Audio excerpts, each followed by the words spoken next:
दो ऑर्डर हैं, increasing order of energy है किसके ऑर्बिटल्स के, एक हल्के वालों का ऑर्डर है और एक भारी वालों का ऑर्डर है। 14 या उससे कम इलेक्ट्रॉन्स का ऑर्डर अलग था और 14 से ज्यादा वालों का अलग था। लोग कहते हैं कि ये अलग अलग ऑर्डर क्यों आए, किसका क्या, एक बार को मान लीजिए कि भारी वालों का ऑर्डर था, ये तो हल्के वालों का ऑर्डर है हमारे पास। लेट्स रीराइट दिस, है ना, एक बार खुद लिखते हैं और कि भारी वालों का ऑर्डर कैसा था, भारी वाले कैसे चलते थे, अगर आपको याद हो। दिस इज या बल्कि 2s से शुरू करते हैं, है ना। तो हमारे पास है ये दोनों और ये 1 2 3 1 2 3 इस तरह से थे, एंड वंस दे मर्ज इन,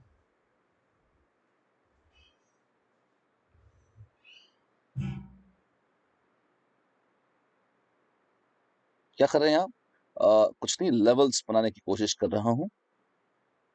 आप देखिए ये क्या था, हमारे पास था सिग्मा 2s, फिर था सिग्मा स्टार 2s, फिर उसके बाद क्या था, फिर था सिग्मा 2pz, पाई 2py, पाई 2px, पाई स्टार 2py और पाई स्टार 2px और सिग्मा स्टार 2pz। ये 14 से ज्यादा इलेक्ट्रॉन्स थे तब ये सीन था, ठीक है। अच्छा, ऑर्डर ऑफ एनर्जी का। अब एक्चुअली इसमें जो थोड़ा सा वेरिएशन आता है, थोड़ी सी बातें आती हैं, वो ये कि आप ये देखें कि अगर आपके पास 2s और 2p, बहुत ध्यान से सुनिएगा मेरी बात, अच्छी बात बोल रहा हूं, अगर 2s और 2p का जो एनर्जी गैप है अगर वो बहुत ज्यादा है तो ठीक है, ये बढ़िया चल रहा है, कोई दिक्कत नहीं है। लेकिन अगर ये गैप कम है, जैसे 2s था थोड़ा सा ऊपर 2p है, तो 2s थोड़ा सा ऊपर आया सिग्मा स्टार 2s और 2p थोड़ा सा नीचे आया सिग्मा 2pz। ऐसे देखिए ये 2p वाले मिक्स करके यहां आए हैं और ये ऊपर जाके यहां आया है। क्या आप देख सकते हैं कि सिग्मा स्टार 2s और सिग्मा 2pz ये ऐसे हैं जो काफी करीब आ जाते हैं।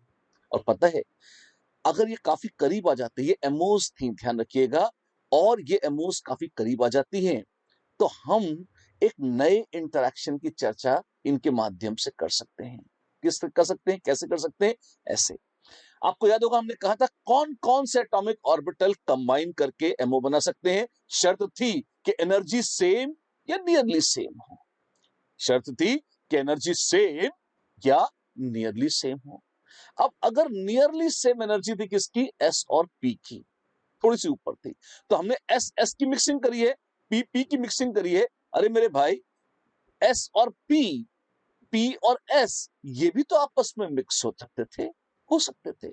लेकिन क्या आपने यहां पर जो sigma star 2s, sigma 2px, पाई 2py वगैरह लिखा है, इसमें क्या आपने एस और पी ऑर्बिटल्स की आपस में कंबाइन करके एमओ बनाने की टेंडेंसी की चर्चा करी है? जी नहीं, करी तो नहीं है। आपने मान लिया था इस ऑर्डर को लिखते समय कि 2s और 2p आपस में इंटरैक्ट नहीं करेंगे, उनमें बहुत गैप है। और भारी वालों के लिए जैसे जैसे z बढ़ता है उनके लिए तो ये फिर भी ज्यादा ठीक है, और शुरुआत में आप देखेंगे s और जब z कम है, बोरॉन के लिए, कार्बन के लिए, नाइट्रोजन के लिए, तो s और p, 2s और 2p का एनर्जी गैप इतना ज्यादा नहीं होता। और अगर 2s और 2p का एनर्जी गैप इतना ज्यादा नहीं है तो उसका फल जानते हैं क्या होता है, क्या उसका फल ये होता है कि थोड़ा बहुत s और p आपस में इंटरैक्ट करते हैं। और अब वैज्ञानिक कहते हैं कि सब एक तो नई फफूंद आ गई, गले पड़ गई, अब इसको कैसे हिसाब लगाएं, कितना इंटरेक्शन करेंगे, 100% होगा, 5% होगा, 10% होगा, कितना, इसका हिसाब लगाने का कोई तरीका नहीं था। तो लोगों ने कहा छोड़ो, एक काम करो, हम कहेंगे पहले तो एमओज बना लो। अब ये बहुत बहुत चालाकी वाली बात बोल रहा हूं, ध्यान से सुनना। आप देखिए वैज्ञानिक कितने षड्यंत्र से काम करते हैं और कैसे बढ़िया बढ़िया चीजें कर डालते हैं। उन्होंने कहा कि 2s और 2p को, पहले 2s को अलग रखो, 2p को अलग रखो, 2s की एमओ बना लिए sigma 2s, sigma star 2s, 2p की एमओ बना लिए, वो जितने भी बहुत सारे 6 बने बना लिए। अब आप देखो जो बहुत ऊपर निकल गए उनको तो छोड़ दो, जो बहुत नीचे रह गए उनको भी छोड़ दो। अच्छा, और फिर क्या करें, जो सबसे पास पास हैं जरा उनको देखो, कौन है पास पास, ये हैं सिग्मा 2pz और सिग्मा स्टार 2s, ये पास पास थे। उन्होंने कहा कि अगर ये सिग्मा 2pz और सिग्मा स्टार 2s आसपास हैं तो क्यों ना हम एक आइडिया लगाएं, क्या हम मान लें कि ये और एटॉमिक ऑर्बिटल्स के मिक्सिंग के बाद बने थे एमोस, एटॉमिक ऑर्बिटल्स के मिक्सिंग के बाद बने थे एमोस, और यही मॉलिक्यूलर ऑर्बिटल्स रीमिक्स हो गए, रीमिक्स हो गए। हाँ, यही एमोस रीमिक्स हो गए हैं। और रीमिक्स होकर उन्होंने क्या बनाया है? उन्होंने बनाया है या जैसे ये था, और ये फिर से अगर रीमिक्स हो जाएंगे तो एक तरह से एक ऊपर और एक नीचे। अब ऊपर और नीचे में कायदे में नए नाम देने चाहिए थे। अच्छा होता अगर इसे एक किसी को SP, sigma star, sigma SP ऐसा कुछ बोलते। समहाउ षड्यंत्र ऐसा होता है कि नाम वही कंटिन्यू कर देते हैं, पुराना सिग्मा स्टार 2s और सिग्मा 2p सेट। अच्छा, अगर पुराने ही नाम रख लेते हैं, जो कि झूठ है, सच तो ये है कि इनके शेप्स वगैरह बदल जाएंगे, नाम नए हो सकते थे, पर अगर यही दे दें, अगर यही दे दें, है ना, तो आप देखें कि इस इंटरेक्शन के चलते, है ना, जब चूंकि हमने इनको रिमिक्स कर दिया है, तो इनके चलते ये सिग्मा 2pz, सिग्मा स्टार, ध्यान से देखिएगा, सिग्मा स्टार यहां था, अपने लेवल में हल्का सा नीचे भी आ जाएगा, ठीक है, यहां आ जाएगा। पर ये वाला अगर थोड़ा ऊपर चला गया तो ये पाई 2py टाइप पाई 2px के ऊपर चला गया। और जैसे ये ऊपर गया, हमने कहा लो जी, ये तो ऑर्डर बदल गया, और हल्के वालों में नीचे आते हैं पाई 2px, पाई 2py, और ऊपर आ जाता है पाई 2pz। अरे क्या क्या क्या क्या बता दिया, इतना जल्दी बोल गया आप, डायग्राम है। मैं दोबारा बोल देता हूं, आप देखिए, बहुत अच्छी चीज है, एक बार ढंग से फिर से स्केच कर देता हूं। अब बहुत ध्यान से सुने इस बात को, तसल्ली से दोबारा इसलिए बोल रहा हूं क्योंकि इसमें हमेशा बच्चों को कंफ्यूजन रहता है और हमेशा उनको दिक्कत आती है। तो एक बार ध्यान से तसल्ली से आप मेरी बात सुने, पूरे लॉजिक के साथ। बहुत खूबसूरत चीज है, आपको बहुत मजा आएगा। अगर आपके पास, बिल्कुल शुरुआत से सब रिपीट कर रहा हूं दोबारा। अच्छा, ऐसा क्यों? एसपी मिक्सिंग थोड़ी खतरनाक मानी जाती है, और यह है बहुत ही आसान अगर आप मेरी बात पर देंगे थोड़ा भी ध्यान। तो खोलिए कान और सुनिए। क्या है? एस और पी। पहली बात, 2s और 2p के बीच का एनर्जी गैप बढ़ जाता है, कुछ ऐसा है। अगर 2s को और 2p को देखेंगे तो जैसे ही z बढ़ाएंगे और एनर्जी बढ़ाएंगे तो आप देखेंगे कि इस तरीके से जाता है। मतलब अगर बोरॉन के लिए देखेंगे तो बोरॉन की जो ये जो वैल्यू है किसकी, 2s और 2p के बीच का डिफरेंस है, वो कम होगा। कार्बन के लिए थोड़ा ज्यादा होगा, और जैसे जैसे आप ऑक्सीजन पर आ जाएंगे वो गैप और ज्यादा हो जाएगा। अच्छा, तो इसका मतलब एस और पी अगर जो हल्के वाले हैं, यानी कि बोरॉन है, कार्बन है, नाइट्रोजन है, तो इनमें 2s और 2p में एनर्जी गैप उतना नहीं है। हाँ जी। और ऑक्सीजन है, फ्लोरीन है, इनमें एनर्जी गैप और ज्यादा है। जी हाँ, बोरॉन से ज्यादा कार्बन, कार्बन से ज्यादा नाइट्रोजन, उससे ज्यादा ऑक्सीजन, उससे ज्यादा फ्लोरीन, वो बढ़ ही रहा है लगातार। ये एक फैक्ट है जो मैं आपको अलग से बता रहा हूं। ये शायद आप प्रेडिक्ट ना कर पाते, ये एक सूचना है जो मैं आपको दे रहा हूं।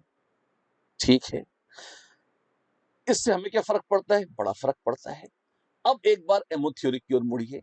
हमने कहा था दो एटम्स हैं, वो मिले तो 1s को 1s से कंबाइन किया, बनाया sigma 1s, sigma star 1s। बहुत खुशी हुई। 2s को 2s से कंबाइन किया, हाँ हाँ किया, कितना अच्छा किया हमने, जी हाँ। और क्या बनाया आपने? आपने बनाया सिग्मा 2s और सिग्मा स्टार 2s। खुशी हुई। फिर आपने कहा हम बना रहे हैं सिग्मा 2pz। फिर था पाई 2px और पाई 2py। इसके ऊपर था पाई स्टार 2px और पाई स्टार 2py। और सबसे ऊपर था सिग्मा स्टार 2pz। ये है अगर 14 से ज्यादा इलेक्ट्रॉन्स हो, भारी वाले, उनके लिए ये ऑर्डर हमने, ये एमओस बनाई है, एटॉमिक ऑर्बिटल तो छोड़ ही दिए मैंने, एमओस बनाई है ताकि बिल्कुल साफ सुथरा ऑर्डर आपको दिख जाए। कोई दिक्कत है इसमें? नहीं। ठीक है, अब आप देखिए, अब एक सवाल आता है जिसका हमने अभी तक जवाब नहीं दिया है, पूछा ही नहीं है सवाल, जवाब तो बहुत दूर की बात है। क्या? कि साहब एस 2s और 2s को ही क्यों मिक्स किया?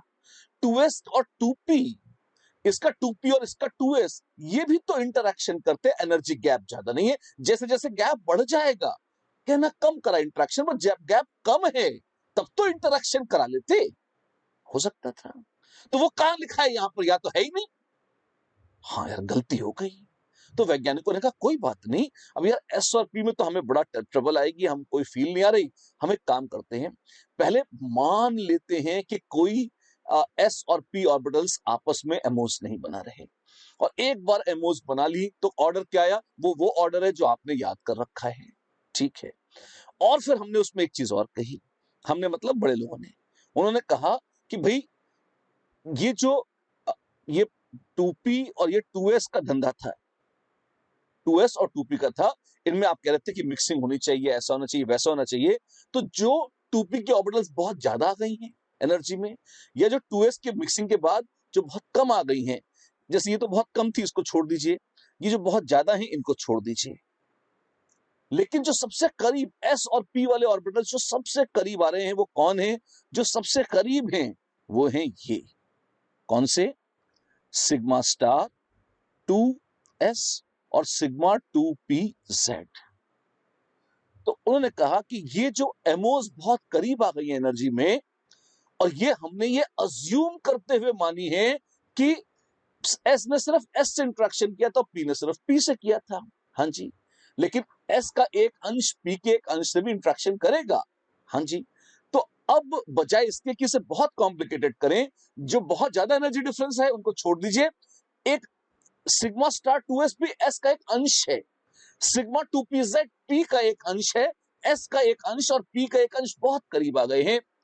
अगर हम ये मान लें कि यही रिमिक्स हो गए, जो गाने रिमिक्स होते थे ऑर्बिटल रिमिक्स कर रहे हैं आप, हमने तो क्या, ईश्वर ने किया हुआ है, वैज्ञानिकों ने जुगाड़ फिट किया हुआ है, तो उन्होंने कहा अगर ये मान लें कि ये रिमिक्स हो गए, तो सिग्मा स्टार 2s और सिग्मा 2pz एक थोड़ा ऊपर चला जाएगा, एक थोड़ा नीचे आ जाएगा, हाँ जी, कर सकते थे, इमेजिन तो कर ही सकते थे। सच तो ये है कि रिमिक्सिंग के बाद वो sigma star 2s purely sigma star 2s नहीं है, उसमें कुछ 2p का भी तड़का है, और जो सिग्मा 2pz है वो सिर्फ सिग्मा 2pz नहीं है, उसमें सिग्मा स्टार 2s का भी उसमें s का अंश है। वैसे तो sp मिक्सिंग के बाद के कुछ sp हाइब्रिड टाइप की चीजें हैं। अब यहां पे एक धोखे का तत्व आता है, इतने बदमाश इतने बेईमान लोग, ये इसमें शब्द नहीं बदलते, नाम यही रखते हैं, कौन सा, सिग्मा स्टार 2s और सिग्मा 2pz, ठीक है। बस ये कह देते हैं कि भैया अब इनकी एनर्जी जितनी पहले थी उतनी न रही, स्टार वाला और नीचे आ गया, सिग्मा वाला और ऊपर चला गया, तो सिग्मा और ऊपर चला गया, तो ये सिग्मा 2pz और ऊपर जाके अब यहां आ गया, ऐसा कहते हैं। अच्छा, और सिग्मा स्टार थोड़ा नीचे आ भी जाएगा, तो कहां जाएगा नीचे, सिग्मा 2s से तो नीचे जा नहीं सकता है, तो जो भी है ठीक है, आना तो नीचे। अब क्या हुआ, सिग्मा सिग्मा 2s के ऊपर सिग्मा स्टार 2s तो वहीं का वहीं है, जो कि वास्तव में sp तड़का लगाकर है, लेकिन अब ये जो पाई 2px पाई 2py थे, इनके ऊपर निकल गया कौन सा, पाई 2pz। अच्छा, और एक बात और बता दूं, जैसे जैसे एस और पी में गैप बढ़ जाएगा, आप बोरॉन से, कार्बन से, नाइट्रोजन से ऑक्सीजन की ओर जाएंगे, तो गैप बढ़ता जाएगा, गैप बढ़ता जाएगा, तो ये आपस में इंटरेक्शन कम करेंगे, जो यहां बताया है ना ये वाला, ये आपस में इंटरेक्शन कम करेंगे, तो ये उतना गैप, ये जो सिग्मा 2pz ऊपर गया था उतना ऊपर नहीं जाएगा, सिग्मा स्टार 2s नीचे आया था उतना नीचे नहीं आएगा, तो जैसे जैसे इनका जो गैप है वो कम होता जाएगा, तो एक नौबत ऐसी आएगी कि सिग्मा 2pz वापस नीचे आ जाएगा, किसके, पाई 2px और पाई 2py के, और वो कौन सा पॉइंट है, वो है पॉइंट जब N2 से आप O2 पर आते हैं, और तभी हम ताली पीट देते हैं कि देखो फोटो खींच लिया हमने, औकात देखो, जिनका 14 से ज्यादा है उनका दूसरा ऑर्डर है, जिनका 14 से कम है उनका दूसरा ऑर्डर है, इस तरह से दो दो ऑर्डर बता देते हैं। एसपी मिक्सिंग होती है, हमेशा होती है। सिग्निफिकेंट किसमें है, significant sp mixing occurs in electrons greater than less than or equal to 14, जिसमें इलेक्ट्रॉन 14 या उससे कम है उनमें सिग्निफिकेंट है, उससे ज्यादा वालों में है तो, लेकिन सिग्निफिकेंट नहीं होती, और साधारण अप्रोक्सीमेशन में लोग बोल देते हैं इनमें है ही नहीं, और सच तो यह है सिग्निफिकेंट नहीं होती। ये थी वो एसपी मिक्सिंग की दिव्य कहानी, और ये रीजन था कि वो ऑर्डर क्यों अलग अलग हो जाता है, कैसे बदल जाता है, राइट। ये सारी एक्सपेरिमेंटल ऑब्जर्वेशन हमने इसी जुगाड़ से एक्सप्लेन करी है। आप देखिए बढ़िया है ये एक्सप्लेनेशन, इसको अपने हृदय में धारण कीजिए, और बोरॉन की कॉन्फ़िगरेशन वगैरह हम सब लिख के देख चुके हैं, कुछ नया नहीं है इसमें। एमओ क्या बताती है, मॉलिक्यूलर ऑर्बिटल थ्योरी बताती है बॉन्ड ऑर्डर, जो कि हम निकालना सीख चुके हैं, और ये भी सीख चुके हैं, higher the bond order, shorter is the bond, lesser is the bond length and greater is the bond strength, higher is the stability. और एग्जिस्टेंस ऑफ मॉलिक्यूल देख सकते हैं, जिन मॉलिक्यूल्स का बॉन्ड ऑर्डर जीरो है या नेगेटिव है, ये तो पक्का है कि वो मॉलिक्यूल तो एग्जिस्ट नहीं करेंगे। बिल्कुल। मैग्नेटिक बिहेवियर, पैरामैग्नेटिक, डायमैग्नेटिक बता चुके हैं आपको, और कलर उसके बाद आज चाहिए, अभी करते हैं। तो चलिए, बॉन्ड ऑर्डर अगर जीरो या नेगेटिव है, जैसे He2 वगैरह, तो वो एग्जिस्ट नहीं करेगा। फाइन। एक छोटा सा शॉर्टकट है, क्या? बॉन्ड ऑर्डर निकालने का। हाँ, कैसे? आपने एक बहुत लंबा चौड़ा वो देखा होगा, कौन सा, कि हम एमओ कॉन्फ़िगरेशन लिखते हैं, वहां से बॉन्ड ऑर्डर निकालते हैं। जी हाँ, कोई आसान तरीका नहीं है ना? यहाँ पे देखिए, बहुत आसान है, मजा आएगा आपको देख के। प्लीज नोट, अपने पास अगर हम शुरू करते हैं लिली से, Li, और अगर हम और आगे आते हैं, वैसे तो ये होमोन्यूक्लियर डायटोमिक मॉलिक्यूल्स की बात कर रहे हैं, है ना? तो 10 मतलब ये तो डाइबेरिल बोरॉन है, Bb, ऐसा। और वहां से लेकर चलते जाएं, और अगर हम आगे बढ़ें तो क्या क्या गुल खिलेंगे, क्या क्या देखने को मिलेगा, आइए देखते हैं। प्लीज नोट, बॉन्ड ऑर्डर पहले यहां कितना है, 1, B2। फिर ये क्या है, ये है C2। फिर ये था एक तरह से N2, ये O2 और ये F2, इस तरह के थे। हाँ जी। और इसमें आप देखिए, बॉन्ड ऑर्डर 1, 1.5, 2, 2.5, 3, 2.5, 2, 1.5, 1। ये एक हिल जैसा बन गया है। हाँ, 0.5 के स्टेप्स हैं और एक हिल है। आप ध्यान से देखें, बहुत ही प्यारा और बहुत ही आसान है। 14 पर बॉन्ड ऑर्डर है 3, 14 पर बॉन्ड ऑर्डर है 3। उसके एक पहले आ जाएं, 13 या 15, ठीक है। और इस पे बॉन्ड ऑर्डर कितना है, 2.5। एक नीचे आए, 12 या 16 पर 2। एक नीचे आए, 11 या 15 पर 1.5। और बिल्कुल नीचे आ जाएं, 10 या 16 पर 1।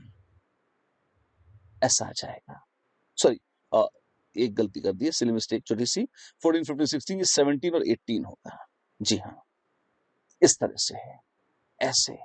तो आप जस्ट टोटल इलेक्ट्रॉन गिने और डायरेक्ट मैक्सिमम 14 पर है, ये 14वीं का चांद बनता है, तो मैक्सिमम 3 इलेक्ट्रॉन या 3 हो जाता है बॉन्ड ऑर्डर। 14 से plus minus 1, 2.5 plus minus 2, 2 plus minus 3, तो 1। ऐसा मजेदार बॉन्ड ऑर्डर है, आप मुझे से यहां से देख सकते हो। प्रैक्टिस करनी है, एक आप क्वेश्चन कर लेते हैं और देखते हैं। पर पहले एक बार देख लीजिए, बॉन्ड ऑर्डर ये सब हम बोल चुके हैं पहले, जस्ट एक रिविजन है। बॉन्ड ऑर्डर बढ़ेगा, बॉन्ड स्ट्रेंथ बढ़ेगी, बॉन्ड लेंथ घट जाएगी, स्टेबिलिटी बढ़ जाएगी। बॉन्ड लेंथ घटेगी, बॉन्ड स्ट्रांग हो जाएगा, तो बॉन्ड डिसोसिएशन एनर्जी भी बढ़ जाएगी, राइट? अगर दो स्पीशीज हैं, अच्छा मैं एक दो स्पीशीज बताता हूं आपको। मान लीजिए मेरे पास N2 प्लस है और N2 माइनस है। अच्छा, बॉन्ड ऑर्डर कितना है दोनों का, इसका भी है 2.5 और इसका भी है 2.5। तो स्टेबिलिटी कंपेयर कर सकते हैं, ज्यादा स्टेबल कौन है? हाँ, कैसे? इसमें एंटी बॉन्डिंग ऑर्बिटल में एक इलेक्ट्रॉन है, और इसमें एंटी बॉन्डिंग ऑर्बिटल में ये हाईएस्ट उसमें है ना, और इसमें सिर्फ बॉन्डिंग वाले में हाईएस्ट में और नहीं है। जिसमें एंटी बॉन्डिंग ऑर्बिटल में ज्यादा इलेक्ट्रॉन हैं, हम अक्सर बोल देते हैं कि वो थोड़ा सा कम स्टेबल होगा, राइट? तो अगेन N2 प्लस, सिर्फ बॉन्ड ऑर्डर की दृष्टि से अगर देखेंगे तो N2 plus will be slightly more stable as compare to N2 minus, because N2 minus contains more number of electrons in anti bonding orbitals, right? ठीक है। अब आती है बात फिर से मैग्नेटिक बिहेवियर की। ऑल्दो इसकी बात हम कर चुके हैं। अगर अनपेयर्ड इलेक्ट्रॉन्स होते हैं किसी चीज में, तो हमने आपको साफ साफ बताया है वो चीज एक छोटे से मैग्नेट की तरह काम करती है, और वो हो जाती है पैरामैग्नेटिक, राइट? और अगर सारे इलेक्ट्रॉन्स पेयर्ड हैं तो वो हो जाती है डायमैग्नेटिक। फाइन, ये तो बात अच्छी है। डायमैग्नेटिक और पैरामैग्नेटिक ये अलग अलग तरीके से किसी मैग्नेटिक फील्ड से इंटरेक्ट करते हैं। और एक डायमैग्नेटिक सब्सटेंस, वैसे तो मैग्नेटिक फील्ड का इस पर बहुत सिग्निफिकेंट अंतर नहीं पड़ता, but it is very very weekly repelled, very very weekly repelled by magnetic field. On the other hand, अगर पैरामैग्नेटिक है तो it is kind of not strongly but at least attracted by a magnetic field. ये एक बड़ा अंतर है, अच्छी बात है। कैसे unpaired electron MO configuration लिखिए, देखिए वहां से आपको तुरंत पता लग जाता है कौन पैरामैग्नेटिक है और कौन डायमैग्नेटिक। इसकी बढ़िया चर्चा हम लास्ट टाइम कर चुके हैं। दो शब्द आते हैं, इनको भी देखिए। एक है highest occupied molecular orbital, HOMO बोल देते हैं जिसे, और lowest unoccupied molecular orbital, LUMO बोल देते हैं जिसे। Highest occupied MO, lowest unoccupied MO, HOMO LUMO, ये दो शब्द हैं जो एमओ थ्योरी में बड़े काम आते हैं। तो एक एग्जांपल देखिए, जैसे मान लीजिए C2 मॉलिक्यूल है, sigma 1s, sigma star 1s, sigma 2s, sigma star 2s, 8 electron तो इसमें चले गए। फिर पाई 2py, पाई 2px, है ना, 8 2 10 2 12, तो पाई 2py, पाई 2px, बस आप देखिए यहीं तक इलेक्ट्रॉन है, इसके ऊपर इलेक्ट्रॉन नहीं है। तो कौन सी हाईएस्ट एमओ है जो ऑक्यूपाइड है? हाईएस्ट ऑक्यूपाइड एमओ होमो कौन है? वो ये है, पाई 2px और पाई 2py, ठीक है। और लोएस्ट अनऑक्यूपाइड, सारी ऊपर अनऑक्यूपाइड है, ऊपर की जितनी ऑर्बिटल्स हैं वो सारी की सारी अनऑक्यूपाइड है। तो लोएस्ट कौन सी है इसमें? लोएस्ट ये है, और ये ल्यूमो है। तो होमो ल्यूमो ट्रांजिशंस की बात हो रही है। Highest occupied MO and lowest unoccupied MO, इनकी बात चल रही है, ठीक है। बस ये शब्द आपको पता चल जाए इसलिए बता दिया। फायदा क्या है इसको बोलने का? बड़ा फायदा है। इलेक्ट्रॉन्स को अगर कभी एक्साइटेड स्टेट में आना होगा ना, तो वो कहां से कहां जंप मारेंगे? जहां इलेक्ट्रॉन है वो हाईएस्ट ऑक्यूपाइड एमओ से इलेक्ट्रॉन जंप मारेंगे किसमें? अगली वाली लोएस्ट अनऑक्यूपाइड में। तो इलेक्ट्रॉन्स अगर यहां से जंप करेंगे तो बेचारे यहां जाएंगे, यहां जाएंगे, टड़क, ऊपर गए नीचे आए, ऊपर गए नीचे आए, बस ऐसा है। तो होमोल्यूमो ट्रांजिशंस ऐसा करके हम बोल देते हैं, ठीक। इसके कारण क्या आता है? इसके कारण ये बड़ा अच्छा तरीका है कलर ऑफ कंपाउंड्स को एक्सप्लेन करने का। क्या बात कर रहे हैं आप? जी हाँ। कैसे? एक बहुत ही क्लासिक एग्जांपल है। पहली बात तो ये बताओ, कलर दिखता कैसे है? कलर दिख जाता है, आंखें खोलते हैं दिख जाता है, आंखों से तो दिखता है, पर आंखें रंग कैसे देखती हैं? किसी ऑब्जेक्ट पे लाइट पड़ती है, वहां से लाइट रिफ्लेक्ट होकर आपकी आंखों तक आती है। आंखें, आंखों में लेंस वेंस होता है, फोकस करके वो रेटिना पे जाता है। रेटिना में रॉड्स और कोन्स आपने सुना होगा हैं, वो ब्लीच हो जाते हैं लाइट पड़ने पर। उनका जो मैसेज है वो ऑप्टिक नर्व खोपड़ी तक ले जाती है, और खोपड़ी यानी कि ब्रेन उसको इंटरप्रेट करके एक इमेज बनाता है, और तब आपको दिख जाता है।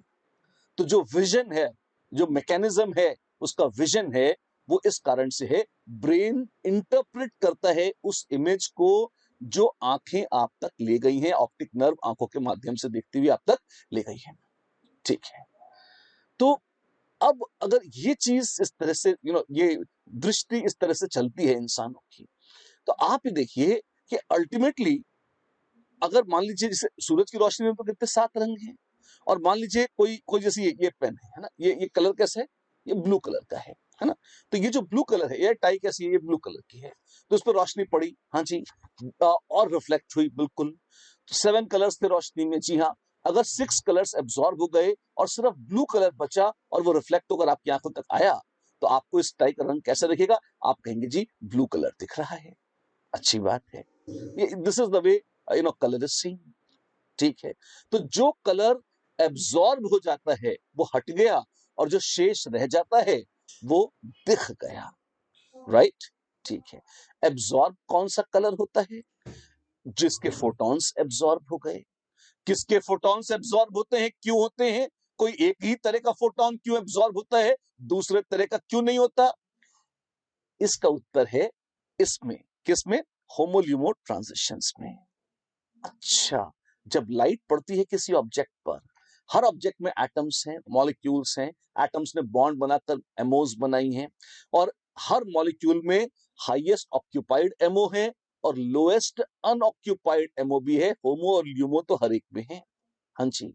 और अगर जो फोटोन ऊपर से गिर रहा है आकर, अगर उसकी एनर्जी एग्जैक्टली उतनी है, ध्यान से सुनना मेरी बात, अगर उसकी एनर्जी एग्जैक्टली उतनी है कि वो होमो से ल्यूमो में इलेक्ट्रॉन को जंप करा दे, कि वो होमो से ल्यूमो में इलेक्ट्रॉन को जंप करा दे, तो बस वो फोटोन इलेक्ट्रॉन एब्जॉर्ब कर लेगा और उसको लेके जंप मार जाएगा।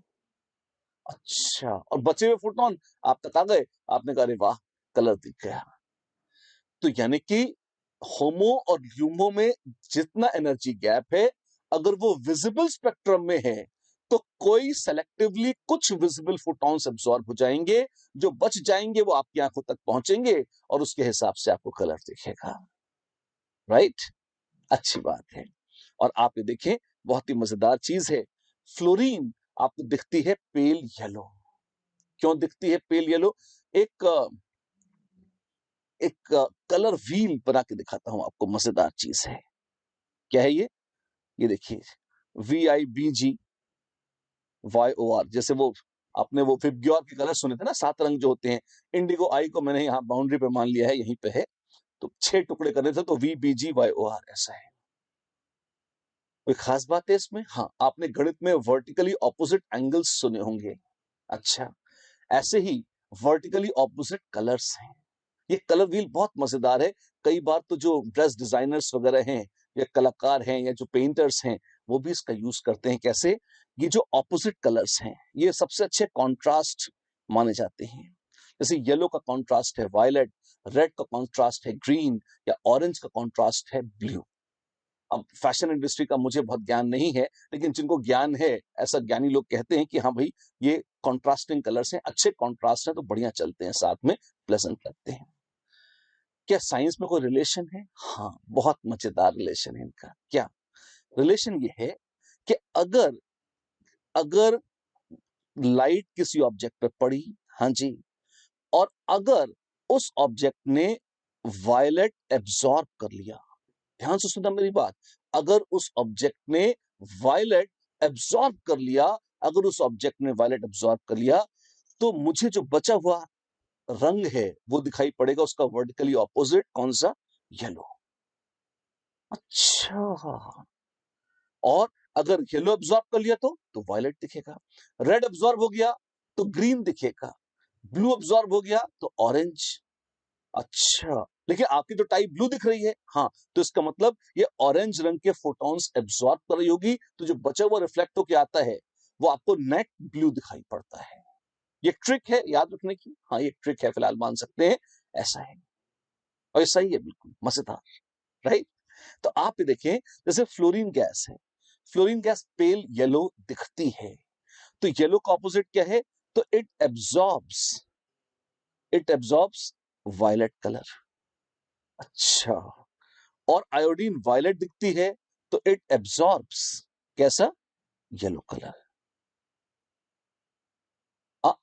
ध्यान दीजिए, तो फ्लोरीन वायलेट एब्सॉर्ब कर रही है और आयोडीन येलो एब्सॉर्ब कर रही है। अच्छा, ऐसा कैसे? ये बड़ा मजेदार है। आप देखिए, 2s और 2p में एनर्जी गैप ज्यादा है। नीचे डाउन द ग्रुप आएंगे, 3s और 3p, 4s और 4p। प्रिंसिपल क्वांटम नंबर जब बढ़ जाएगा, तो शायद बोर्स थ्योरी से भी आपको याद हो, ऑर्बिट 1 और 2 में गैप ज्यादा होता है, 2 और 3 में कम, और 4 5, जैसे जैसे प्रिंसिपल क्वांटम नंबर बढ़ जाता है, एनर्जी गैप, शेल्स के बीच में भी एनर्जी गैप कम हो जाते हैं, ऑर्बिट्स के बीच के एनर्जी गैप कम हो जाते हैं। अरे जब ऑर्बिट के बीच के एनर्जी गैप कम हो गए, तो ऑर्बिटल्स के बीच के एनर्जी गैप वो भी कम हो जाते होंगे। हाँ जी, तो अपरेंटली फ्लोरीन के ऑर्बिटल्स के बीच का एनर्जी गैप ज्यादा है, उसको ज्यादा एनर्जी वायलेट लगती है होमोल्यूमो एक्साइटेशन में। अच्छा, बहुत डेलिकेट आर्ग्यूमेंट है, बहुत खूबसूरत, ध्यान से सुनिए। अपरेंटली हमें ये पता है रंग उसका येलो है, वी नो दिस। अगर येलो कलर है तो इसका मतलब उसने वायलेट एब्जॉर्ब किया होगा, और विबग्योर में सबसे ज्यादा एनर्जी होती है किसकी? वायलेट की, तो वायलेट फोटॉन्स लगे होमोल्यूमो एक्साइटेशन में। ठीक है, तो जब डाउन द ग्रुप चलेंगे तो एनर्जी गैप कम होता जाएगा, कम होते होते जब वो आयोडीन पर आया जो वायलेट दिख रही है, इसका मतलब येलो एब्जॉर्ब कर रही है। इसका मतलब क्या है? इसका मतलब बहुत साफ है, येलो एब्जॉर्ब हो रहा है। अर्थात अगर येलो एब्जॉर्ब हो रहा है, मतलब पहले तो वायलेट हो रहा था फ्लोरीन में, आयोडीन तक येलो हो रहा है, इसका मतलब आयोडीन में होमोल्यूमो का जो एनर्जी गैप है वो कम है एज कंपेयर टू फ्लोरीन। और उचित भी था, क्योंकि यहाँ 2s और 2p का गैप था। 3s 3p का गैप कम होगा, 4s 4p का और कम होगा, और 5s और 5p का गैप और इसी के करस्पॉन्डिंग एमओस का गैप और भी कम हो जाएगा, और इस वजह से आयोडीन का रंग या आयोडीन का जो अब्सॉर्ब फोटोन है वो वायलेट से कम एनर्जी में ही काम चला लेता है। खूबसूरत लॉजिक है, बेहतरीन आइडिया, मुझे उम्मीद है आपको पसंद आया होगा। चलिए अब आगे देखते हैं और जिंदगी कहां लाई है हमें। अगर होमोन्यूक्लियर थे तो हमने देख लिया, अगर हेट्रोन्यूक्लियर है तो क्या होगा। उसमें क्या है कि अगर एटॉमिक नंबर का डिफरेंस जो है वो जस्ट आजू बाजू का, जैसे NO है या साइनाइड है, NO, NO plus CN minus, ये इनका ऑर्डर जो हमने हल्के वालों का ऑर्डर देखा था या जैसा होमोन्यूक्लियर का देखा था वैसे ही ऑर्डर मान सकते हैं आप, कोई दिक्कत नहीं है। हाँ, अगर उनका जो डिफरेंस है वो 2 या उससे ज्यादा है तो ये ऑर्डर कभी कभी ऊपर नीचे हो जाता है, कुछ नए किस्म के ऑर्डर पैदा हो जाते हैं, कौन से इसका कोई हिसाब किताब नहीं है, हम कुछ नहीं जानते हैं। तो क्या करेंगे, ये सिलेबस में नहीं है, इनकी कोई चिंता नहीं करेंगे। अच्छा, एमोडाइग्राम डिफरेंट है, हाँ जी, तुक्के में कभी कभी बॉन्ड ऑर्डर सेम आ जाते हैं। जैसे जैसे ये तो खैर तुक्का नहीं है, NO और O2 प्लस तो बढ़िया है, बॉन्ड ऑर्डर 2.5 दोनों का है, बहुत क्लीन, कोई दिक्कत नहीं है। लेकिन और साइनाइड और N2 भी क्लीन है, क्यों, डिफरेंस C और N में खाली एक का है, तो बिल्कुल एक जैसे हैं, कोई दिक्कत नहीं है। पंगा होता है CO में, carbon monoxide, difference in atomic number C और O में, C के बाद N और फिर O, तो 2 का डिफरेंस है इसमें, अगर आप देखेंगे एटॉमिक नंबर में, इनमें बहुत अजीबोगरीब CO में MO का ऑर्डर होता है, मॉलिक्यूलर ऑर्बिटल्स का ऑर्डर बहुत अजीब होता है, फिर भी तुक्का ऐसा बैठता है कि बॉन्ड ऑर्डर दोनों का 3 आ जाता है, CO का भी और N2 का भी। MO ऑर्डर, जी हाँ, MOs का बॉन्ड ऑर्डर 3 आ जाता है, पर यहीं पर सिमिलैरिटी रुक जाती है, इससे ज्यादा पैरेलल्स ड्रॉ नहीं करने चाहिए।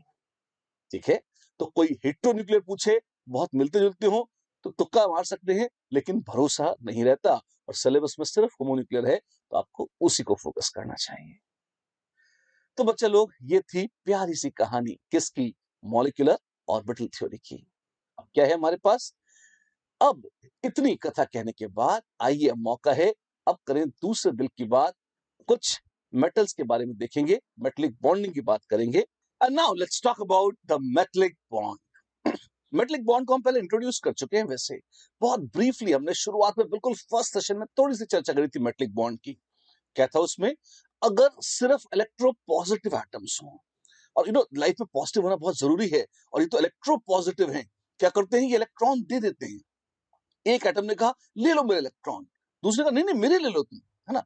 सबने अपने अपने इलेक्ट्रॉन्स त्याग दिए, कौन से, वैलेंस इलेक्ट्रॉन रिलीज कर दिए। वैलेंस इलेक्ट्रॉन के अलावा जो न्यूक्लियस प्लस अंदर वाले इलेक्ट्रॉन्स का जो शेल है या शेल्स हैं, वो पूरी चीज कहलाती है कर्नल। कर्नल ना, वो मिलिट्री में होते हैं, ये कर्नल है।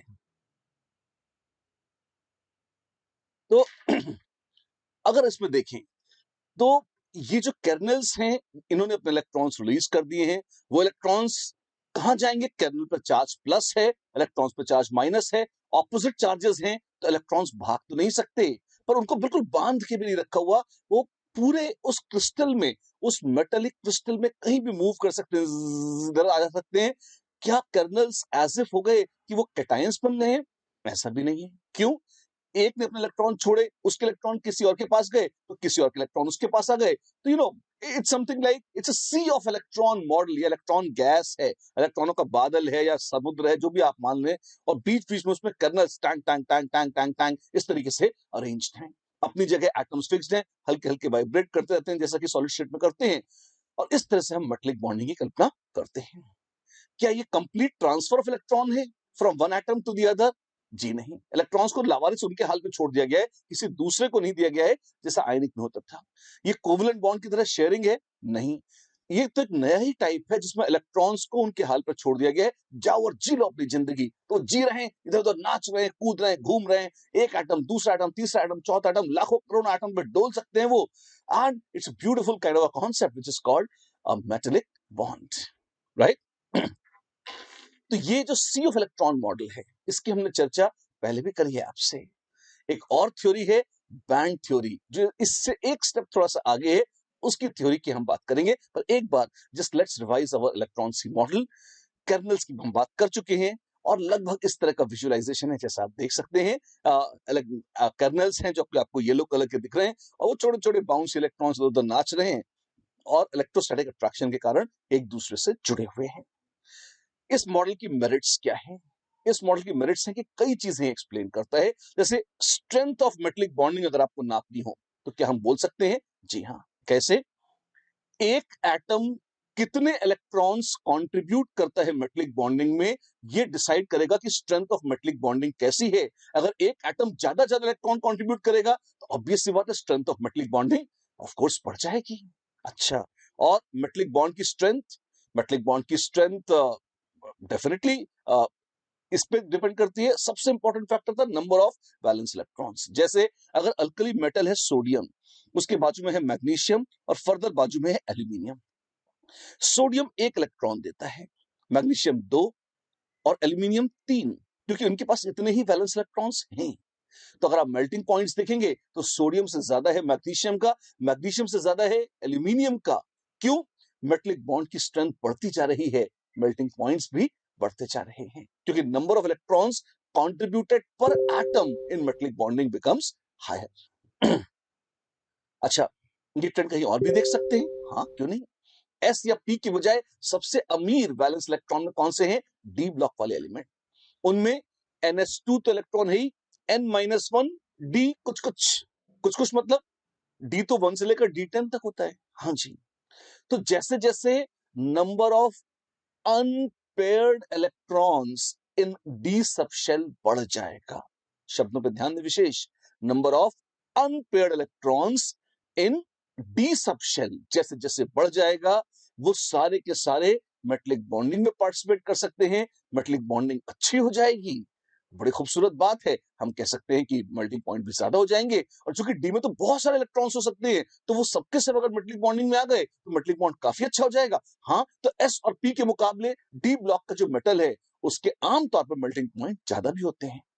जैसे जैसे देखिए, पोटेशियम और कैल्शियम एस ब्लॉक के हैं।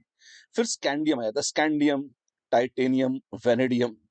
आप देखेंगे लगातार मेल्टिंग पॉइंट बढ़ते जा रहे हैं पागलों की तरह। क्यों? पोटेशियम तो बहुत मजे से मेल्ट हो जाता है, इनफैक्ट सॉफ्ट होता है, ज्यादा कठोर भी नहीं होता। आप हाथ से नोचेंगे तो ही नुच जाएगा, है ना। आप कोशिश करें लोहे को हाथ से प्रेस करके नोचने की, जी नहीं। आप अगर राणा प्रताप हैं तो अलग बात है, शक्तिशाली राजा थे वो। नॉर्मल साधारण इंसान अपने हाथों से लोहे को ऐसे चीर नहीं सकता, लेकिन पोटेशियम को चीरा जा सकता है क्योंकि बहुत नर्म होता है। कैल्शियम भी पोटेशियम से कठोर है पर इतना खास नहीं है। स्कैंडियम से टाइटेनियम से वेनेडियम शक्तियां बढ़ती चली जाती हैं। क्यों? क्योंकि यहां पर एक इलेक्ट्रॉन, यहां 2, यहां 4s2 और 3d1, ये 3d1 4s2 4s2 तो ये सब हैं, पर 3d1 3d2 3d3 जैसे जैसे डी सब शेल में इलेक्ट्रॉन्स बढ़ रहे हैं, ये सारे मेटलिक बॉन्डिंग में पार्टिसिपेट कर सकते हैं। मेटलिक बॉन्डिंग मजबूत हो रही है और आप देखेंगे मेल्टिंग पॉइंट्स भी बढ़ते चले जाएंगे। शानदार है, जी हाँ, शानदार है ये। इसके अलावा मेल्टिंग पॉइंट के अलावा और कोई मैकेनिकल स्ट्रेंथ वगैरह, जैसे कोएफिशिएंट ऑफ इलास्टिसिटी वगैरह, इसकी भी बात करी जाती है फिजिक्स में। इनको भी हम देखेंगे नहीं, अगर चाहें तो मेटलिक बॉन्डिंग के टर्म्स में इनको स्टडी किया जा सकता है। बिल्कुल, जैसे जैसे मेटलिक बॉन्डिंग अच्छी हो जाएगी, मेटल कठोर भी हो जाएगा, हार्ड भी हो जाएगा, मेल्टिंग पॉइंट भी बढ़ेंगे, हार्डनेस भी साथ साथ बढ़ जाएगी। ठीक है, और कोई प्रॉपर्टी? अरे ये सी ऑफ इलेक्ट्रॉन मॉडल बड़ा शानदार है। आप देखेंगे metals are good conductors of heat and electricity. क्यों? बहुत सारे इलेक्ट्रॉन्स नाच रहे हैं, पोटेंशियल डिफरेंस लगाया, इलेक्ट्रॉन एक तरफ दौड़ने लग गए, हमने कहा it is a good conductor of electricity. जी हाँ, यही नहीं, सारे इलेक्ट्रॉन्स नाच रहे हैं, आपने एक तरफ उसको हीट किया, जैसे जैसे आप एक तरफ हीट करेंगे क्या होगा, इलेक्ट्रॉन्स एनर्जी पिक करेंगे, दौड़ेंगे, दौड़ते समय धाड़ धाड़ धाड़ धाड़ एटम से टकराएंगे, अपनी काइनेटिक एनर्जी उनको दे देंगे, एटम्स ज्यादा वाइब्रेट करेंगे, उनकी एनर्जी बढ़ जाएगी, मेटल गर्म हो जाएगा। अच्छा, तो इलेक्ट्रॉन जो दौड़ दौड़ के एनर्जी बांट रहे हैं, उनके कारण मेटल तेजी से गर्म होगा। Yes, and that is why metal is a good conductor of heat. Okay, अच्छी बात है।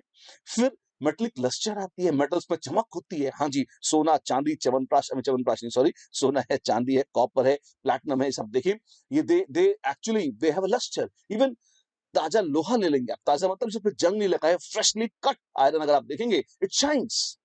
अच्छा, कैसे? लश्टर कैसे होती है मेटल्स में?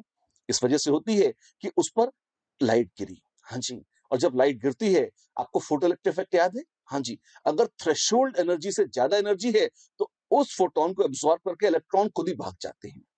हाँ जी, लेकिन अक्सर इसमें एनर्जी काफी चाहिए होती है और नॉर्मल विजिबल लाइट में इतनी एनर्जी, इतना दम होता ही नहीं है।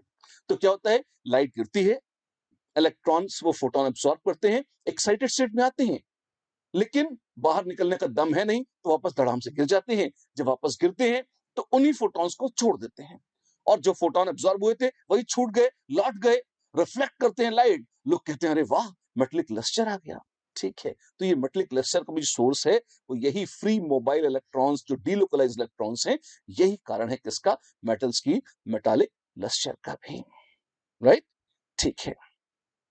हमने सुना था कि मेटल्स मैलिएबल और डक्टाइल हैं। मैलिएबल कौन है, पीट पीट के जिसकी चादरें बनाई जा सकें, और डक्टाइल कौन है, जिसके तार खींचे जा सकें।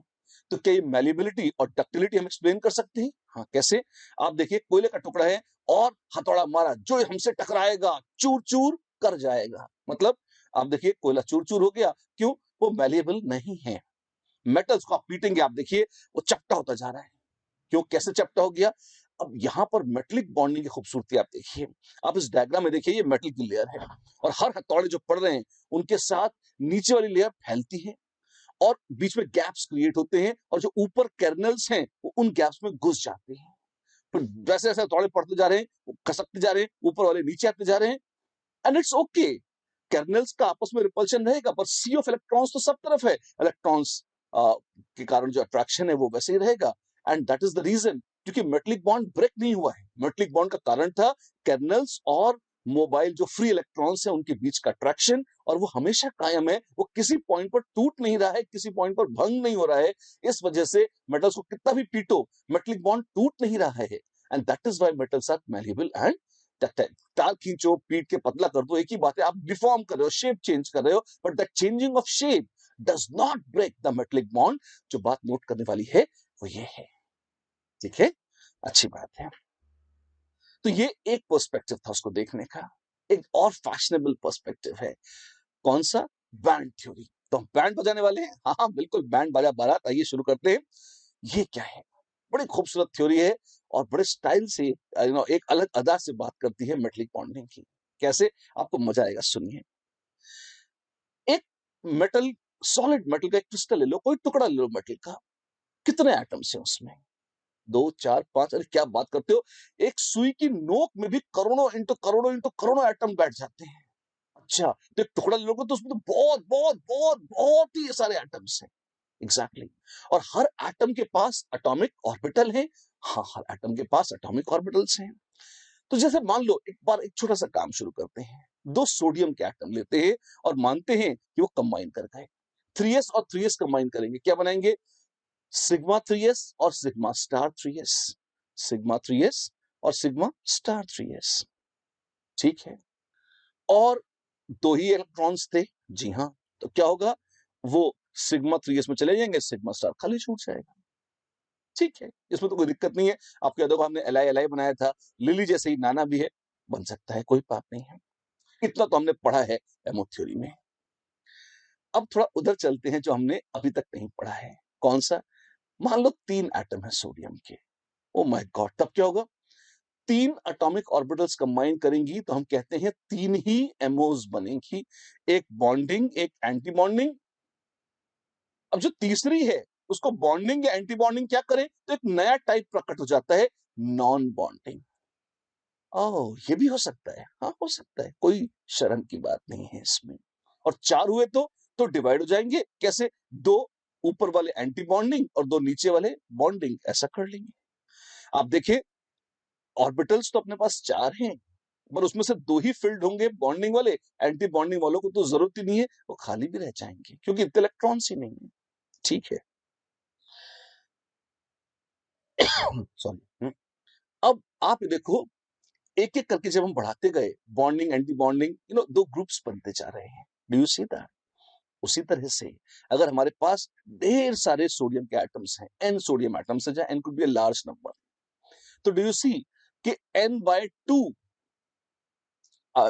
सॉरी n है, तो इसका मतलब क्या हुआ, n सोडियम एटम्स हैं, तो इसका मतलब n ऑर्बिटल्स हैं जो कंबाइन कर रही हैं।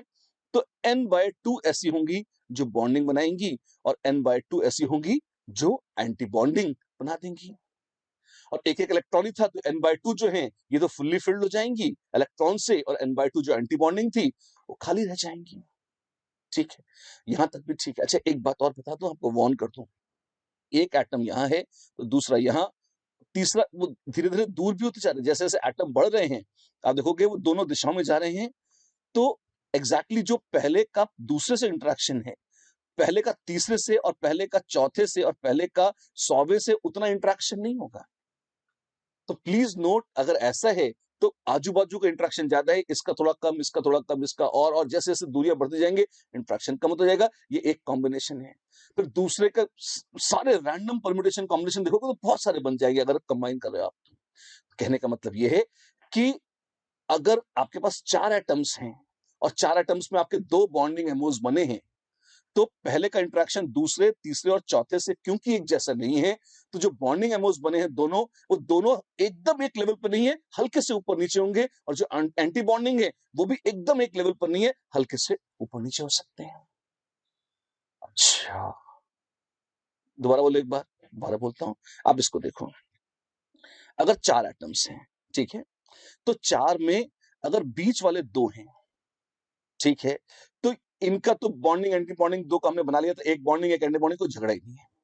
हमने कहा 4 एटम लाने हैं, तो अब तीसरा और चौथा अगर आप यहां पे ले आए, तो डू यू सी कि this is kind of different. मतलब अब ये, इसका इंटरेक्शन जितना इससे या इससे होगा, इस वाले से उतना नहीं होगा।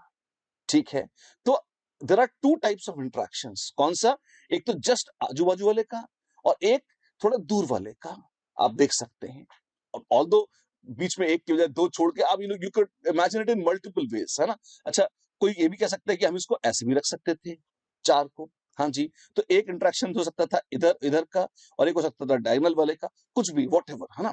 But all I am trying to say is, बहुत मैथमेटिकल डिटेल्स में चाहे बगैर, मैं सिंपल सी जो बात कहना चाहता हूं ये, कि जो बॉन्डिंग ऑर्बिटल, 2 बॉन्डिंग ऑर्बिटल्स बन रहे हैं, दोनों बॉन्डिंग ऑर्बिटल्स हूबहू सेम एनर्जी के नहीं होंगे, हल्के से ऊपर नीचे हो सकते हैं। क्यों? क्योंकि atoms not necessarily perfectly symmetric हैं with respect to every other atom. Perfect symmetry जैसी कोई चीज हो, ये बिल्कुल जरूरी नहीं है। हो सकती थी, असंभव नहीं है। 4 एटम है, टेट्राहेड्रल शेप में आ जाए, परफेक्ट सिमेट्री थी। उस केस में बिल्कुल एक जैसे हो सकते थे, लेकिन अगर ना आए, जैसे स्क्वेरिश ही आ गए, तो भी अलग अलग हो सकता था, राइट। तो आपके जो बॉन्डिंग है वो एक के नीचे एक हो सकते थे, एंटी बॉन्डिंग भी अलग अलग लेवल के हो सकते थे। आसपास होंगे, एटम भी करीब है, लेकिन एग्जैक्टली एक जैसे नहीं है। ऐसा क्यों बोल रहे हो? ऐसा इसलिए बोल रहा हूं कि अगर n एटम्स हैं, तो यहाँ पे जो n/2 बॉन्डिंग एमोज हैं, ये मत समझना कि वो डिजेनरेट और एक लेवल के हैं। ना ना ना, बिल्कुल नहीं, वो एक जनरेट पे नहीं है, हल्की सी ऊपर नीचे तो होगी। इनफैक्ट वो बहुत पास पास पास पास पास पास हो जाएंगे। पास पास कैसे पता? अरे करोड़ों एटम्स हैं, मान लो 100 करोड़ एटम है, तो 50 करोड़ इस रेंज में है, 50 करोड़ इस रेंज में है, तो 50 करोड़वां हिस्सा होगा किसका? इन एक सक्सेसिव ऑर्बिटल्स में energy gap, which is like very very very very negligible. तो प्रैक्टिकली अगर 2 लेवल्स के बीच में इमेजिन करिए कि आपके पास सीढ़ियां हैं, ऐसी सीढ़ियां हैं, आपको टक टक टक कूद कूद के जाना पड़ रहा है, ठीक है। अगर मान लो हर सीढ़ी ऐसी है कि उसमें जो जो हाइट है वो बहुत हल्की हल्की हल्की हल्की बढ़ रही है, जैसे मैं यहाँ पे बगल में सीढ़ियां बना रहा हूँ, तो आप देखें, आपके लिए वो प्रैक्टिकली एक स्लोप की जैसी हो जाएगी। आप डिंग डिंग डिंग डिंग डिंग डायरेक्ट दौड़ते चले जाएंगे ऊपर। क्यों? आपको जंप नहीं मारना पड़ रहा है, क्योंकि हर सीढ़ी बहुत एनर्जी, उसका जो गैप है पुरानी वाले से वो बहुत कम है। तो ऐसे ही अगर ऑर्बिटल्स में एनर्जी गैप बहुत कम होगा, तो आप पाएंगे बहुत नेग्लिजिबल एनर्जी डिफरेंस ही इलेक्ट्रॉन अगर है तो एक से दूसरे में, दूसरे से तीसरे में, तीसरे से चौथे में जा सकता है। As a matter of fact, अगर ये एनर्जी गैप 1 इलेक्ट्रॉन वोल्ट का है, मान लीजिए, और नॉर्मली इतना ही होता है, मैं तो कहता हूं बहुत असाधारण हुआ तो वो 10 इलेक्ट्रॉन वोल्ट का होता है, बहुत असाधारण हुआ तो। अच्छा, तो 10 इलेक्ट्रॉन वोल्ट का भी गैप है, और अगर इसमें मान लीजिए 10⁻20 एटम्स हैं, तो बहुत बड़ी संख्या नहीं होती 10⁻20 एटम्स, मतलब ये तो कितना हुआ, ये पॉइंट 1 मिलीमोल से भी कम हो गया। तो अगर 1 मिलीमोल है, 1 मिलीमोल मतलब सोडियम है 23 मिलीग्राम्स। 23 मिलीग्राम्स कितना हुआ? आप एक नाखूनों के से थोड़ा सा नोच लीजिए सोडियम कहीं से, अगर आपको नाखून गलने का रिएक्शन का डर ना हो, तो जितना एक चुटकी सोडियम, ये जरा सा जो आएगा उससे भी कम मात्रा होगी किसकी, आपकी 1 मिलीमोल सोडियम की, उसमें भी 10⁻20 हो जाएंगे।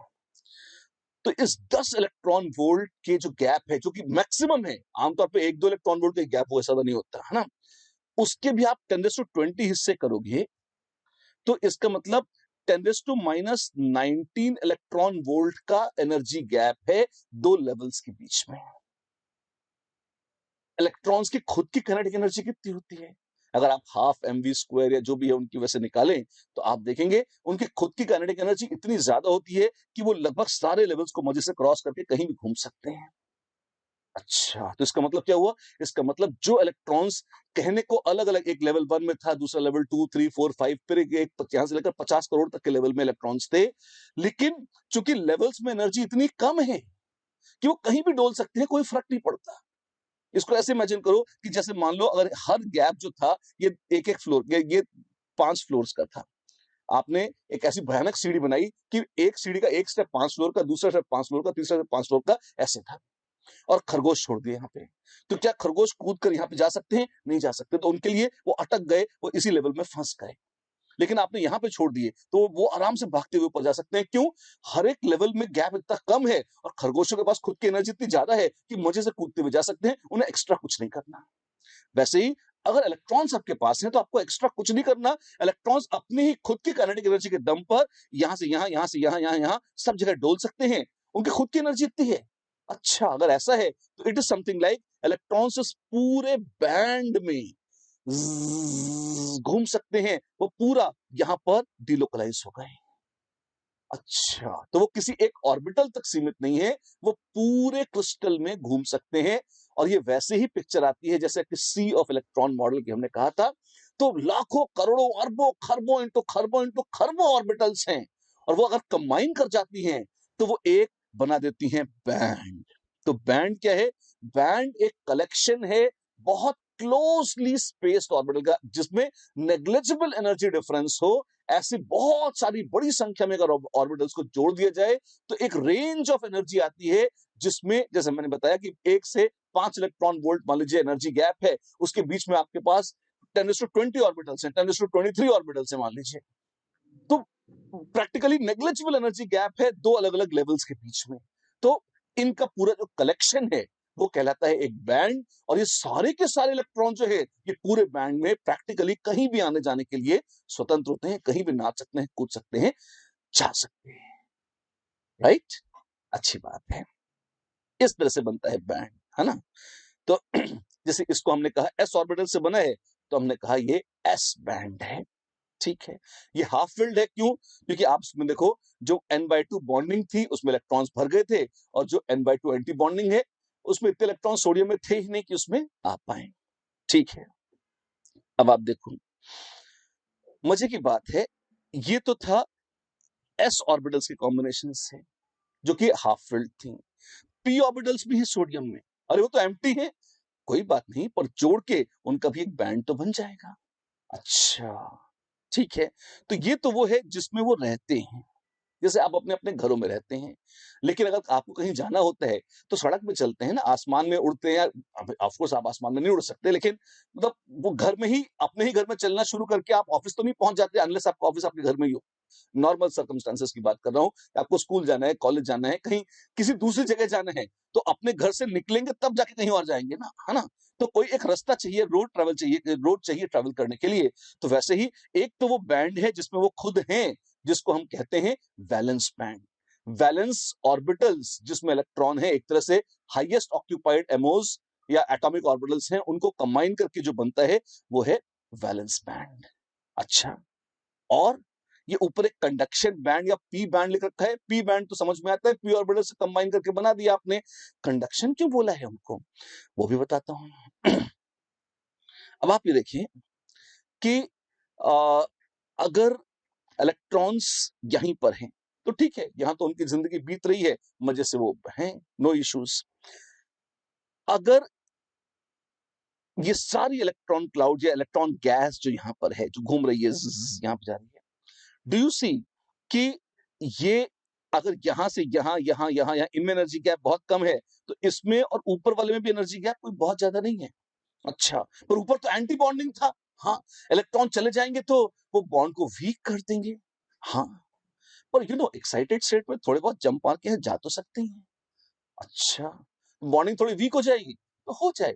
जैसे आपको याद होगा, अगर मॉलिक्यूल्स हैं और लिक्विड मॉलिक्यूल्स हैं, तो कुछ हमेशा होते हैं जिनकी एनर्जी बहुत कम होती है, कुछ हमेशा हैं जिनकी एनर्जी काफी ज्यादा होती है। जिनकी ज्यादा होती है वो उड़ के वेपर बना सकते हैं।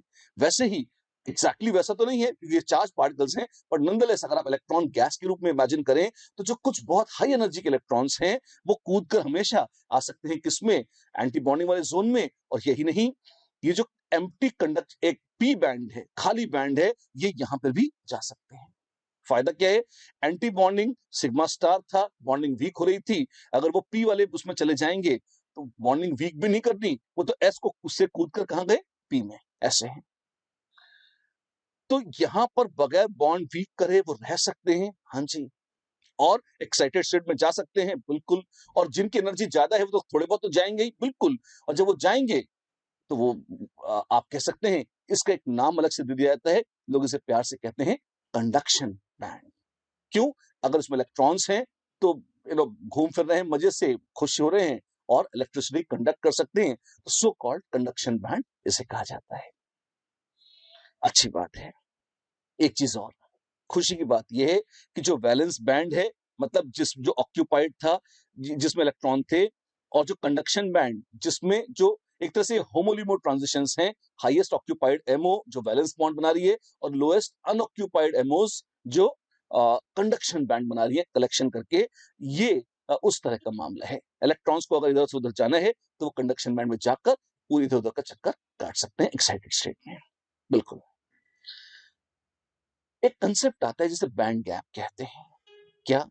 अगर ये दो बैंड्स, एक वैलेंस बैंड जहां पे नॉर्मल स्टेट में इलेक्ट्रॉन रहते हैं, और दूसरा कंडक्शन बैंड जहां पे उनको जाना पड़ेगा अगर वो इधर उधर घूमना चाहते हैं, अगर ये बैंड्स, अगर इनके ऑर्बिटल्स की एनर्जी ओवरलैप करती है, जैसे यहाँ पे देखिए ये ओवरलैप कर रही है, तो इसका मतलब बगैर किसी विशेष एनर्जी डिफरेंस के वो एक बैंड से दूसरे बैंड में जा सकते हैं। मतलब ये वैसे ही था, जैसे मान लीजिए ये एक सीढ़ियां हैं, एक लेवल है ना, तो बहुत नेग्लिजिबल एनर्जी गैप की कुछ सीढ़ियां हैं, और अगर मान लीजिए एक दूसरा बीच में एक गैप आ जाए और फिर से ऐसी ऐसी ऐसी चीज चालू हो जाए, तो आप कहेंगे ये एक बैंड है, एक दूसरा बैंड है। फाइन। एक को हम कह रहे हैं वैलेंस बैंड, एक को कह रहे हैं कंडक्शन बैंड।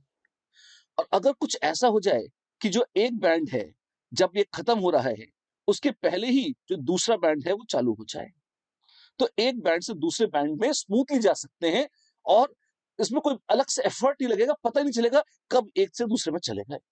ठीक है। अगर बीच में गैप हुआ तो दूसरे में जाने में दिक्कत होगी। तो ऐसा भी हो जाता है कि कुछ एटम्स ऐसे होते हैं जिनमें एस और पी, या जो भी वैलेंस बैंड है और जो कंडक्शन बैंड है, उनके बीच का गैप काफी ज्यादा हो जाता है एनर्जी का।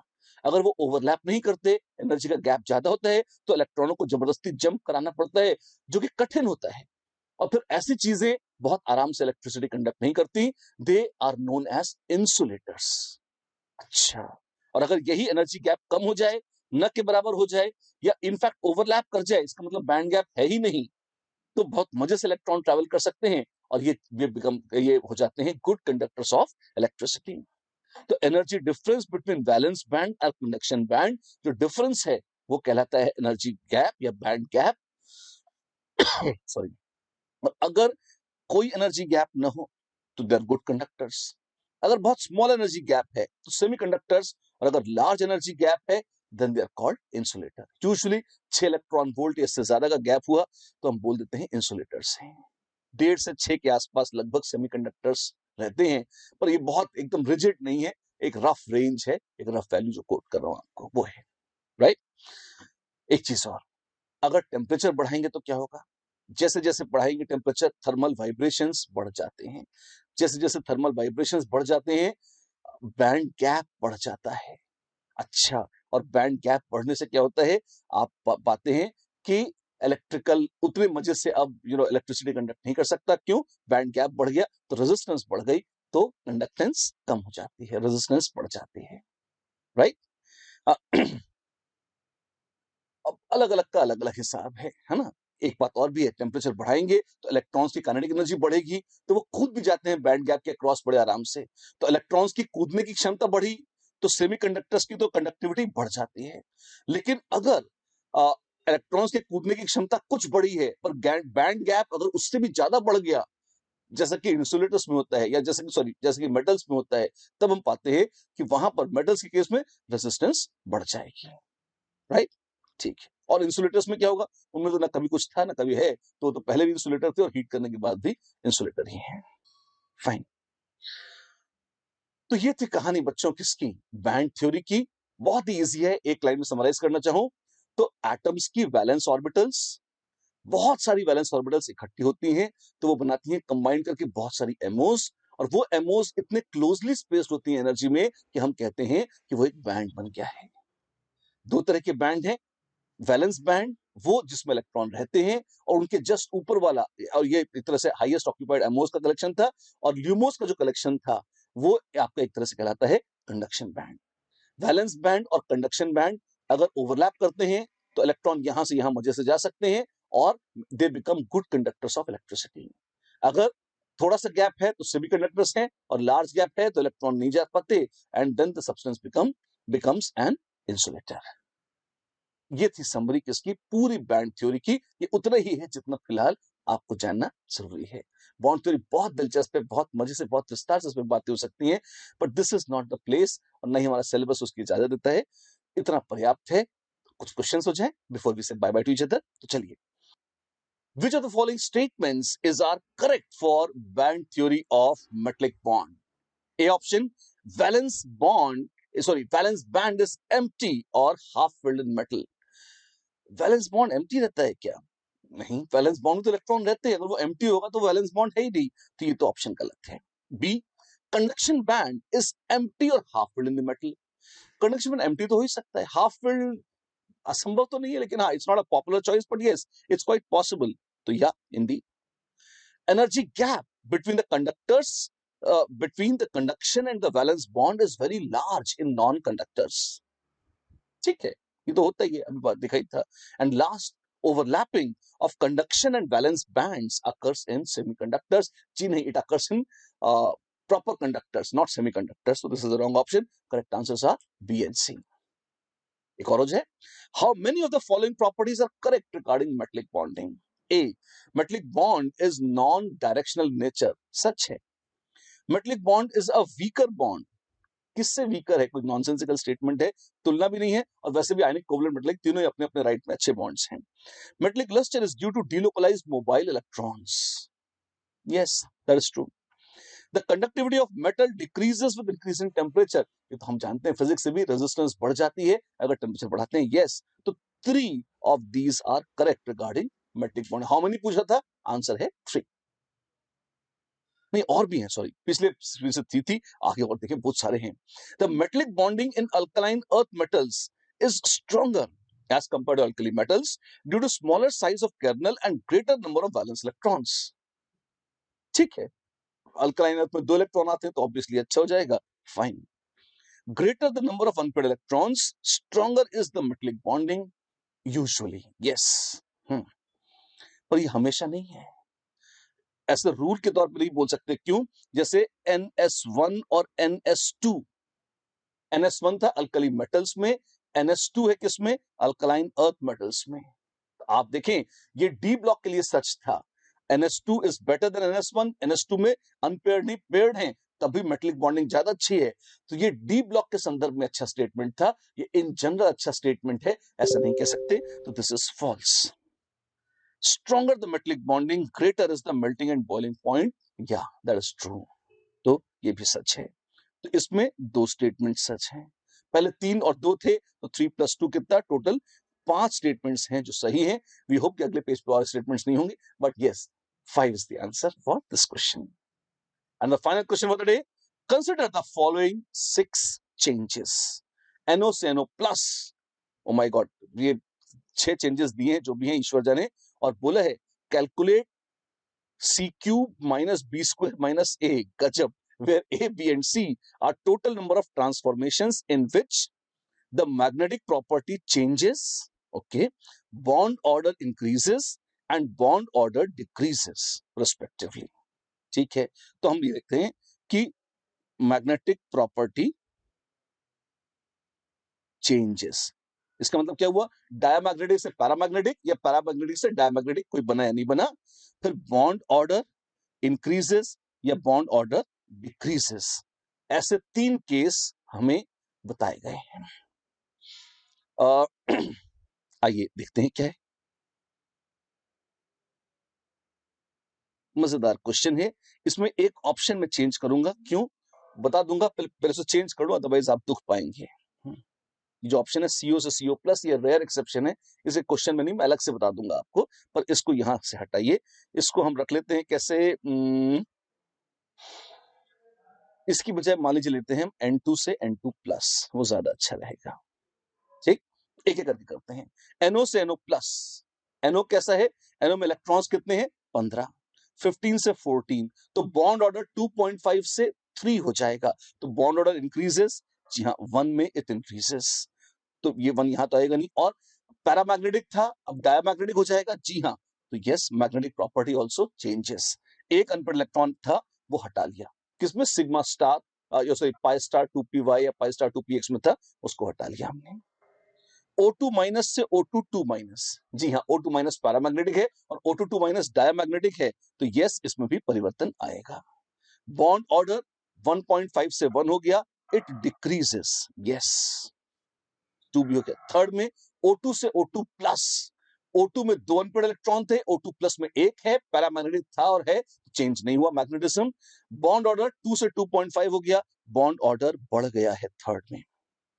फोर्थ में NO प्लस से NO minus, oh my God, NO plus का बॉन्ड ऑर्डर कितना था, NO प्लस में इलेक्ट्रॉन्स कितने हैं, NO में थे 15, NO प्लस में थे 14, और 14 से 16 हो गया है।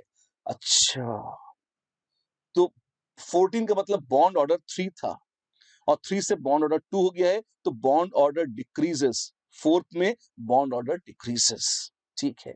NO प्लस पेड इलेक्ट्रॉन्स थे, हाँ जी सारे पेड थे, NO माइनस पेड हैं, हाँ जी सारे हैं, एक मिनट 16 है, अगर आप 16 इलेक्ट्रॉन्स देखें तो उसमें O2 जैसी कॉन्फ़िगरेशन है, 2 अनपेड इलेक्ट्रॉन आ जाएंगे, मैग्नेटिक कैरेक्टर बदल रहा है, जी बिल्कुल बदल रहा है, तो फोर्थ यहां आ जाएगा। NO प्लस से NO plus 2, oh my God, NO plus कैसा है, 14 से 13 पर आ जाएंगे, 13 तो पैरामैग्नेटिक है, फिफ्थ तो यहां आएगा ही, बॉन्ड ऑर्डर 3 से 2.5, बॉन्ड ऑर्डर डिक्रीजेस, तो 5 यहां आ जाएगा। एंड लास्ट जिसको हमने चेंज कर दिया था CO, क्योंकि एक बहुत घपले वाला केस था, N2 से N2 प्लस, डायमैग्नेटिक से पैरामैग्नेटिक, यस 6 पैरामैग्नेटिक हो जाएगा, बॉन्ड ऑर्डर बढ़ेगा, जी नहीं, बॉन्ड ऑर्डर कितना था, यहां तो 3 और 3 से 2.5 हो जाएगा, बॉन्ड ऑर्डर कम हो जाएगा, तो 6 यहां आ जाएगा।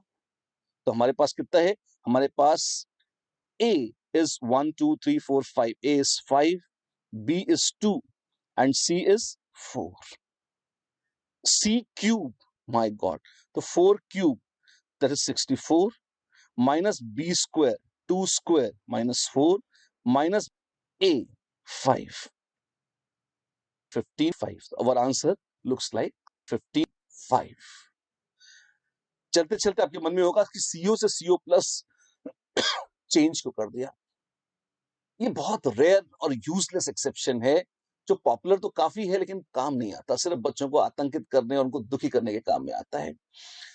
पहली बात तो सिलेबस में नहीं है, हेटेरोन्यूक्लियर एटॉमिक मॉलिक्यूल्स, CO का बॉन्ड ऑर्डर है 3 और CO प्लस का हो जाता है 3.5, ये बहुत रेयर है जिसमें बॉन्ड्स ऑर्डर 3 से ज्यादा आ जाता है, क्यों, क्योंकि CO में एमोस का अरेंजमेंट होमोन्यूक्लियर से अलग था, उसमें कुछ ऐसा चमत्कार होता है कि सिग्मा स्टार 2s सबसे ऊपर पहुंच जाता है, तो उससे इलेक्ट्रॉन निकालने पर बॉन्ड ऑर्डर बढ़ जाता है, पर वो क्या क्यों और कैसे होता है, ये आर्बिट रट्टा बेस्ड और यूजलेस एक्सेप्शन है, यूजलेस था इसलिए क्वेश्चन से हटा दिया, पर फिर भी क्योंकि आपके सामने हटाया था तो आपके मन में तड़प पैदा होती कि हाय ये क्या था, अमृत जो छुपा लिया, तो बता दिया है। आप इसको अलग से रटना चाहें क्योंकि रट कर ही आता है तो आप रट लें, काम का नहीं है इसलिए हटाना ही श्रेयस्कर है, तो बताया क्यों, आ गया था, आपके सामने दिख गया था और मैं ना बताता तो ये कोचिंग क्लासेस में बड़ा पॉपुलर है। लोगों को यही पसंद आता है, आज तक ये कभी आया नहीं है, कभी आएगा नहीं, पर हम ना बताते तो दूसरी जगह दिखता, फिर आपको लगता है अमृत तो ये बांट रहे थे, तुमने ना दिया। इसलिए देख लीजिए एक बार और ये भी तसल्ली कर लीजिए, कूड़ा है। काम की बात कौन सी है? इतनी सारी काम की बातें आपको बताई हैं, दिल खोल कर बताई हैं, उनको देखिए, वो तो बड़ी आसान है, इतनी आसान भी नहीं थी। वो तो हमने बताई ऐसे हैं कि आपको लग रही हैं। अगर आपने थ्योरी प्रॉपर वैसे ही याद करी है जैसे हम आपको बताते आए हैं, ढंग से पूरी बातें सुनी है, ढंग से होमवर्क किया है, तो ये चैप्टर, ये महान चैप्टर केमिकल बॉन्डिंग का, जो काफी टिपिकल चैप्टर है, ये शानदार हो जाएगा और इसके साथ ही केमिस्ट्री गुलजार हो जाएगी। तो आइए आगे बढ़ते हैं। केमिस्ट्री खत्म हो गई है क्या? अरे नहीं, अभी थोड़ी सी पिक्चर बाकी है, लेकिन हाँ, लगभग समाप्ति पर आ रहे हैं। बने रहिए हमारे साथ, मिलते हैं अगली बार। नमस्कार।